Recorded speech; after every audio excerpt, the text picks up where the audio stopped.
হাদিসের বিষয় মানুষ যখন বান্দা বিয়ে করে তার ঈমান অর্ধেক পূরণ হয়। বাকিটা সে যেন আল্লাহকে ভয় করে। এই যে চমৎকার হাদিস। যখন বিবাহের ফজিলত এই যে রাসূল সাল্লাল্লাহু আলাইহি ওয়াসাল্লাম হাদিসে দলিল দিচ্ছে। বান্দা যখন বিয়ে করে তখন দিনে অর্ধেক পূরণ করে। আর বাকিটার ব্যাপারে যেন আল্লাহকে ভয় করে। যখন যার যেটা দরকার, বিবাহ দরকারের জন্য এই ফজিলত লিয়ে আনে।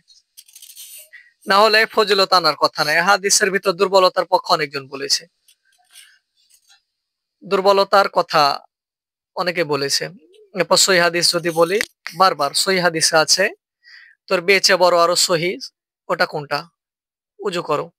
উজু এটা আতর সাতরুল ইমান, পবিত্র ইমানের অর্ধেক। তো যতবার অর্ধেক, বিবাহ তো এক অর্ধেক, জীবনে একবারই করবা। আর এক অর্ধেক হলে তুমি পরে থাকো কেন? এ হাদিসের ভিতর দুর্বলতা আছে।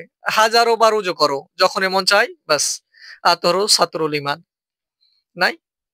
তো উজু করো, উজু করো না কেন? এখন কত অর্ধেক পূরণ করে ফেলতে পারবা, এটা বিশুদ্ধ হাদিস। আর তোহরও সাতরুল ইমান, এভাবে ইমানের অর্ধেকের কোনো অভাব নাই। শুধু বিয়েলে অর্ধেক পূরণ করবে, অর্ধেকের অর্থই বুঝে না। বিবাহ একটা গুরুত্বপূর্ণ বিষয়, এটা শরীয়তে বুঝিয়েছে, অবশ্য গুরুত্বপূর্ণ। একটা কি গুরুত্বপূর্ণ, ভালো করে বোঝা গুরুত্বপূর্ণ, এটা নিষ্ফুন মানে গুরুত্বপূর্ণ। আর আর আমাদের এটা আর মনে কোনো দানের কোনো ফজিলত কোরআন হাদিসে নাই? না, নাই। দুর্বল হাদিসে না সহিহ হাদিসে?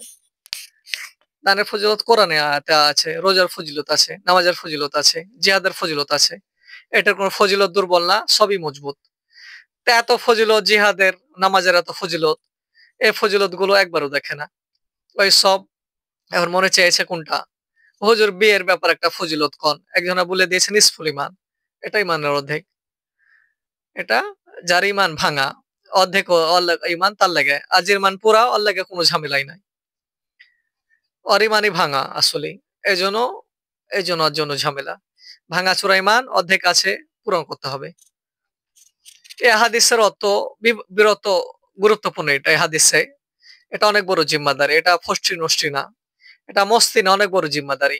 আগামী প্রজন্ম আল্লাহ হবে, নেককার হবে, রসুলের আদর্শের সৈনিক হবে। এই জন্য আমরা আদম প্রজন্ম বিয়ে করলে দিনদার বিয়ে করতাম।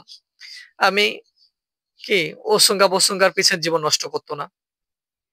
কথা বুঝতে হবে, অনেক বড় জিম্মাদারি বিয়ে। আমার সন্তান দিন ইমানে যে বেঁচে থাকবে, এটার একবারে বড় মাপকাঠি হলো বিবাহ। বাস, আমার মা, আমার বাপে, আমার ভাই সব, মেয়েটা কেমন, দিন কেমন, মেয়ের মা কেমন দিনদার, মেয়ের বাবা কেমন দিনদার, যে পরিবেশে বড় হয়েছে পরিবেশটা কত দিনদার, এটার কোনো প্রশ্ন নাই। আল্লাহ আমাদেরকে মাফ করুক। তো ইমানই তো নাই, ইমানের অর্ধেক জোড়া লেগে কি লাভ? ওই গল্পের মতো